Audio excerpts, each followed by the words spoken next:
Pemirsa, selamat datang di acara kami, The Carbon Accounting Insight. Perubahan iklim kini menjadi isu global yang semakin mendesak. Peningkatan emisi gas rumah kaca telah menyebabkan naiknya suhu bumi dan berdampak pada berbagai sektor kehidupan, termasuk dunia bisnis. Sebagai bentuk tanggung jawab terhadap lingkungan, banyak negara termasuk Indonesia mulai mendorong penerapan kebijakan penurunan emisi karbon, salah satunya dengan memperkenalkan akuntansi karbon. Sebuah konsep baru dalam dunia akuntansi yang berfokus pada pencatatan dan pelaporan emisi karbon pada perusahaan. Akuntansi karbon ini membantu perusahaan memahami seberapa besar jejak karbon yang mereka hasilkan dan bagaimana menguranginya. Nah, untuk mengetahui bagaimana penerapan konsep ini di dunia nyata, kita akan menuju ke rekan kami Nadia yang sudah berada di salah satu perusahaan yang menerapkan akuntansi karbon. Oke, halo Nadia. Halo, apakah sudah terhubung Nadia? Halo? Terima kasih Ika, saya Nadia. Sekarang saya berada di PT Hijau Lestari Abadi, di mana ini merupakan perusahaan yang menerapkan akuntansi karbon dalam laporan keuangannya.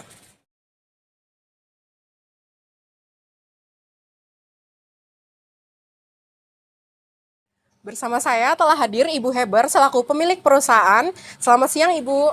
Selamat siang Nadia. Baik Ibu Heber, bisa Ibu ceritakan apa alasan perusahaan itu mulai menerapkan akuntansi karbon ini? Baik, alasan kami memulai menerapkan akuntansi karbon ini karena kami memulai menyadari bahwa aktivitas produksi dan distribusi kami menyumbang emisi karbon yang cukup tinggi. Nah, dengan menerapkan akuntansi karbon, kami bisa mengukur dan melaporkan jumlah emisi yang dihasilkan dari kegiatan operasional seperti penggunaan listrik, transportasi, dan bahan baku. Nah, langkah ini penting agar perusahaan lebih bertanggung jawab terhadap dampak lingkungan.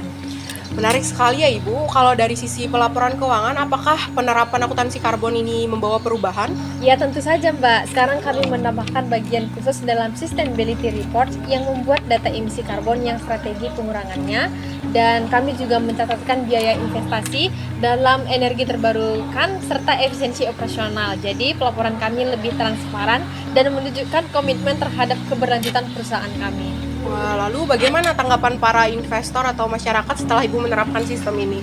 Nah, respon dari investor itu sangat positif, Mbak. Nah, investor lebih percaya karena mereka melihat perusahaan kami tidak hanya mengejar keuntungan, tetapi juga peduli pada lingkungan.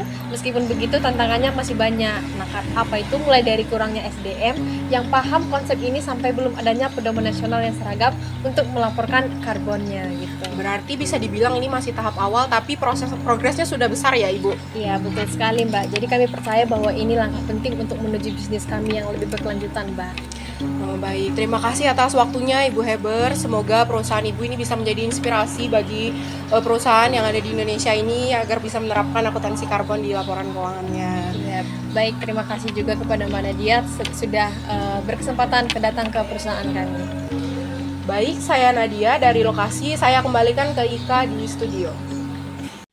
Wah, menarik sekali ya pembahasannya Nadia. Bagaimana penerapan akuntansi karbon bisa membantu perusahaan untuk menjadi lebih transparan, bertanggung jawab terhadap lingkungan. Tapi bagaimana pandangan akademik terhadap konsep ini? Dan seperti apa tren penelitian akuntansi karbon di Indonesia dalam beberapa tahun terakhir? Untuk membahasnya lebih lanjut, saya sudah bersama dua narasumber dari kalangan akademisi. Ibu Nia, seorang dosen akuntansi, dan Ibu Lucy, seorang peneliti akuntansi karbon. Terima kasih Ibu Ika untuk kesempatannya kami bisa hadir di sini. Ya, terima kasih juga Ibu Ika atas undangannya. Memang untuk kegiatan ini sangat hangat di bagian penelitian akuntansi. Oke, terima kasih kembali kepada dua narasumber kami yang sudah menyempatkan hadir di studio kami hari ini. Oke, untuk pertanyaan pertama, kami langsung saja tanyakan kepada Ibu dosen, Ibu Nia, bagaimana Bu akuntansi karbon itu sebenarnya? Tolong jelaskan kepada kami secara sederhana saja.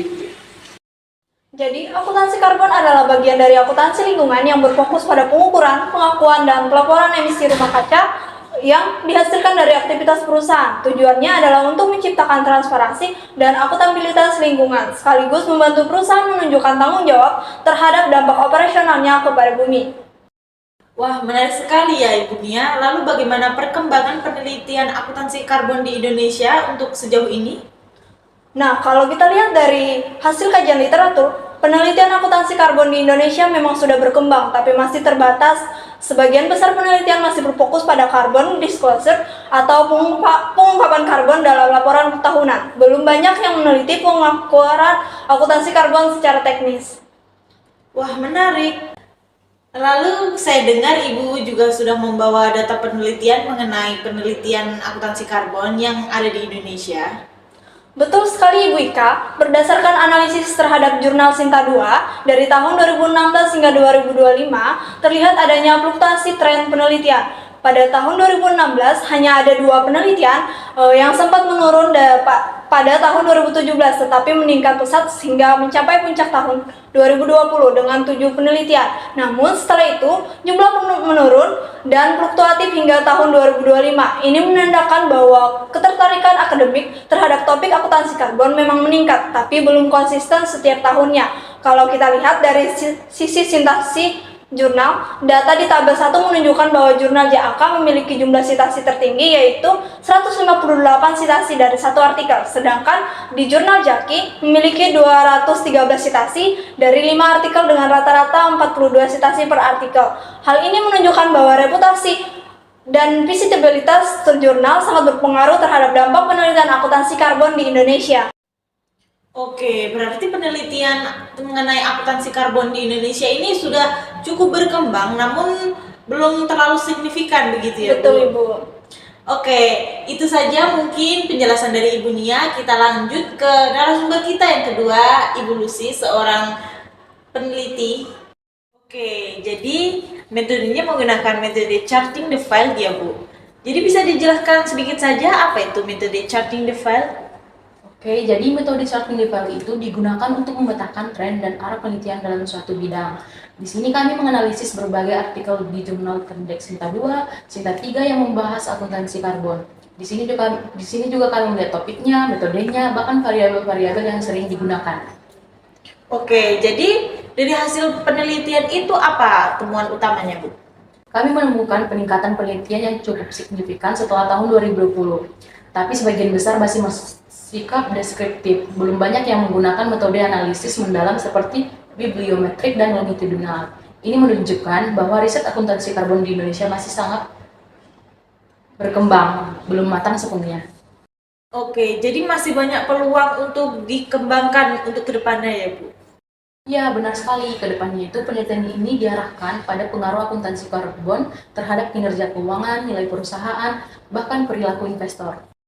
Saya tambahkan sedikit ya Ibu Ika, penting juga bagi lembaga penelitian dan universitas untuk mendorong riset ini supaya lebih kuat ke depannya secara nasional.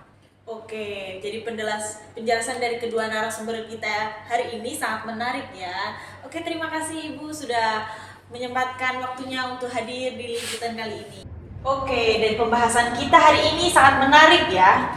Kita bisa melihat bahwa akuntansi karbon bukan hanya konsep baru, tapi juga merupakan bagian penting dari transformasi bisnis yang berkelanjutan. Perusahaan-perusahaan mulai menerapkannya, akademisi meneliti dan juga mengembangkannya.